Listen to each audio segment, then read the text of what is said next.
안녕하세요. 생각의 차이 학원 한영고등학교 전담 강사 장은영입니다. 오늘은 한영고를 일지망으로 선택한 우리 친구들과 학부모님들을 위해서 한영고등학교 시험 특징에 대해서 말씀을 드리려고 합니다. 오늘 영상과 관련해서 이제 어떻게 대비를 해야 하고 어떻게 생각의 차이에서 이제 대비를 시켰었는지 그런 것들과 관련해서는 저희 2월 9일에 있을 설명회에서 조금 더 자세하게 이야기 나눠보도록 하겠습니다. 자, 일단은 한영고등학교 시험 특징에 대해서 말씀드리기 위해서 첫 번째로 시험 범위의 특징을 말씀드리고 두 번째로 문항의 난이도, 그 다음에 마지막 세 번째로 시험 유형의 특징을 말씀드리도록 하겠습니다. 자, 먼저 함께 살펴볼 거는 시험 범위의 특징인데요. 지금 보고 있는 이 종이 같은 경우에는 작년에 2학기 중간고사에 각 학급에 공지되었었던 프린트물이에요. 이 프린트물을 보면은 교과서 시험 범위를 언급하고 있음과 동시에 수업 시간에 다루지 않은 예문 및 어휘, 교과서에 실리지 않은 지문이 출제될 수 있음을 공식적으로 예고하고 있었습니다. 실제로도 2020년과 2021년을 기준으로 했을 때 교과서 중심으로 문제가 출제되고 있었지만 교과서 외의 내용이 선지나 보기, 지문으로 출제되었고 적게는 20%에서 많게는 40%까지 출제가 되었었습니다.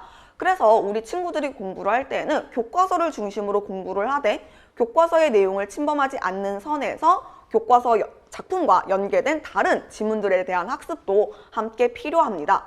자, 그리고 이제 다음으로 넘어가서요. 두 번째로 문항의 난이도에 대해서 말씀을 드려볼게요. 지금 보고 계신 이 등급표는요.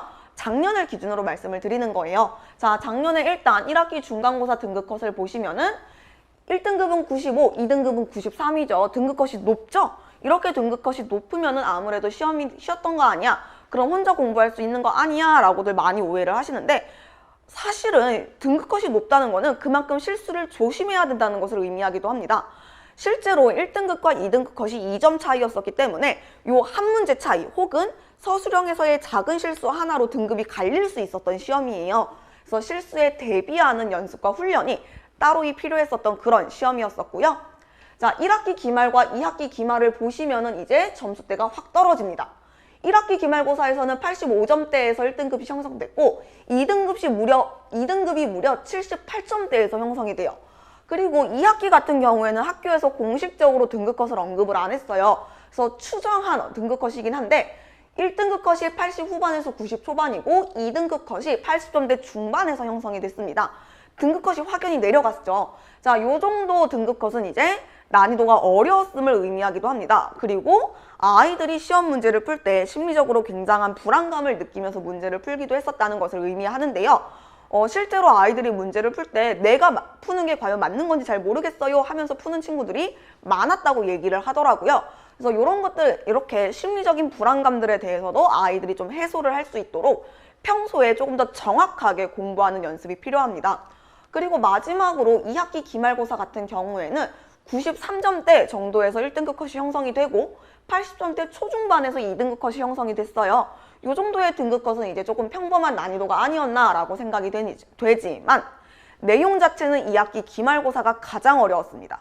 왜냐하면 2학기 기말고사에는 중세문법과 현대문법이 시험 범위에 포함이 돼요. 그래서 아이들이 공부하기에는 가장 어려웠던 시험 내용이 2학기 기말고사 내용이었고 저도 작년에 실제로 아이들한테 수업을 할 때 조금 내용을 숙지시키기 위해서 계속 질문을 던졌어요. 자는 애 깨워가지고 이게 뭐야? 길 가는 애 붙잡고 이게 뭐야? 라고 계속 물어보면서 질문을 툭 던지면 툭 하고 대답할 수 있게끔 그렇게 훈련시켰던 시험이기도 했었습니다. 자, 이렇게 지금까지 한영고등학교 작년을 기준으로 했을 때 등급컷을 중심으로 어떻게 문항 난이도가 나왔는지를 말씀을 드렸었고요. 이제 마지막으로 시험 유형의 특징에 대해서 말씀을 드리려고 해요. 요거 같은 경우에는 제가 2018년부터 2021년까지 모든 시험 범위를 다 총 분석했을 때 제 나름대로 유형화 시켰던 것들이고요. 각각에 대해서 말씀을 드려보도록 할게요. 자, 일단 첫 번째로 한영고 같은 경우에는 수능형 문제가 출제가 된다는 점입니다. 수능형 문제라 함은 뭔가 여러분들에게 추상적으로 다가갈 수 있을 것 같아서 제가 실제 예문을 들고 왔어요. 2020년과 2021년에 나왔었던 문제들인데 혹시 여기서 공통점을 발견하셨을까요? 네, 지금 지금 빨간 글씨로 되어 있는 것처럼 보기의 내용을 바탕으로 가를 바탕으로 보기를 참고하여 뭐 보기를 바탕으로 나를 바탕으로 이런 식으로 무언가를 바탕으로 무언가를 감상해보자, 이해해보자 라고 하는 문제가 나왔었죠. 이것처럼 수능형 문제라 함은 보기를 바탕으로 무엇을 감상하시오, 무엇을 이해하시오 라고 하는 문제를 우리가 수능형 문제라고 많이 얘기를 해요. 왜냐하면 이 문제가 이제 수능에서 3점짜리로 출제되는 문제였거든요.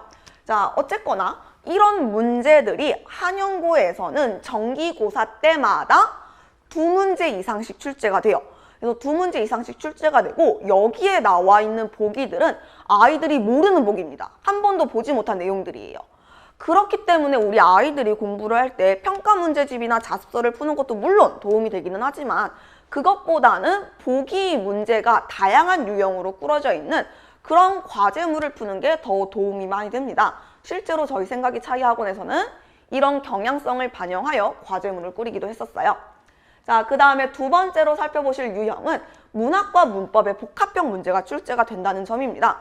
요거 같은 경우에는 이제 매년 있었던 문제 유형은 아니고 특정 선생님이 출제진으로 들어가면 발생하는 문제 유형이에요. 즉, 한 선생님이 이 문제를 굉장히 좋아하신다는 점입니다. 자, 그래서 보시면은 2018년에 윗글을 읽고 문장에 대한 문법 요소를 탐구해봐라 라고 했는데 여기서의 윗글이 소설 지문이었고요. 그리고 올해 2021년 2학기 기말고사에서는 나에 나타나는 문법 요소에 대한 설명으로 적절한 걸 골라라 라고 했는데 여기서의 나 또한 역시 문학작품이었어요. 그래서 우리 친구들이 공부를 할 때 문학작품을 문학작품 감상에 그치는 것이 아니라 문학작품에 있는 문장들을 문법 요소들과도 연계해서 학습해야 하는 게 좀 필요했었습니다. 그리고 세 번째로 한영고 같은 경우에는 매년 논수령 혹은 논수령처럼 서술의 길이가 긴 서술형 문항이 출제가 되었었다는 점이에요.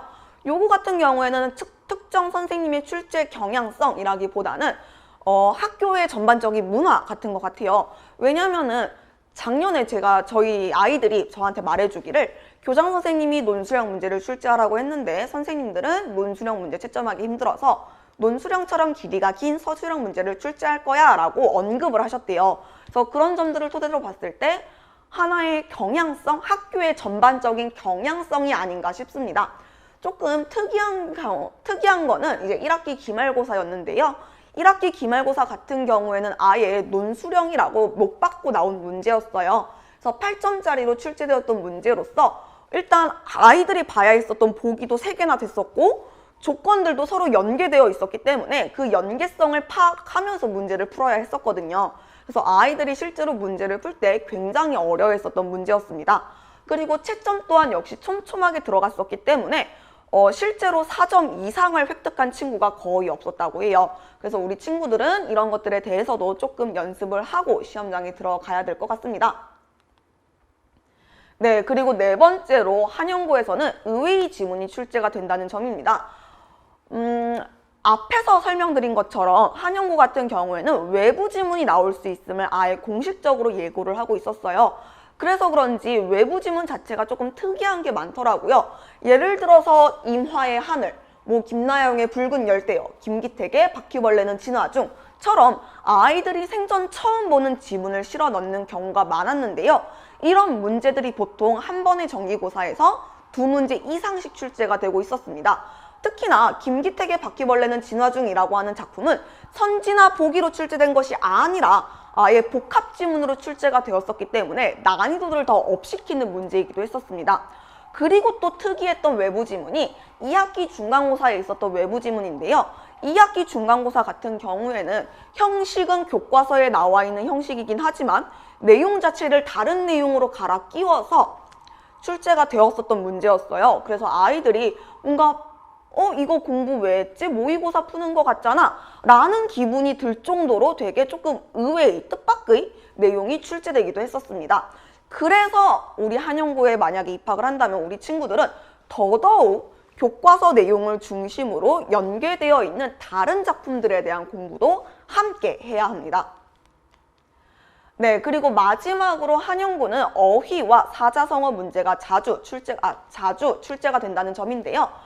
근데 어휘 문제라 하면 보통 뜻풀이 문제를 많이 생각하시는데 한영고 같은 경우에는 사전을 주고 이 사전을 활용해서 문제를 푸는 수능형 문제들이 자주 출제가 됩니다. 그래서 이런 것들에 대한 대비도 우리 친구들에게 필요하다고 생각이 됩니다. 네, 지금까지 한영고 시험 유형의 특징까지 살펴보았는데요. 사실은 제가 드리고 싶은 말씀이 너무 많았어요. 하지만 이런 말씀들은 아까 처음에 말씀드린 것처럼 2월 9일 설명회에서 여러분들에게 조금 더 풍부하게 말씀을 드리도록 하겠습니다. 2월 9일 설명회에서는요, 지금 작년에 제가 가르쳤던 학생들 중에서 1등급 친구들이 인터뷰한 내용인데, 여기 내용에서 말하고 있는 뭐 서술형 연습 문제, 클리닉, 올데이 문제, 판석 이런 것들이 좋았어요 라고 하는 내용까지 포함시켜서 여러분들에게 설명드리도록 하겠습니다. 네, 지금까지 생각의 차이 학원 한영고 전담 강사 장은영이었습니다. 감사합니다.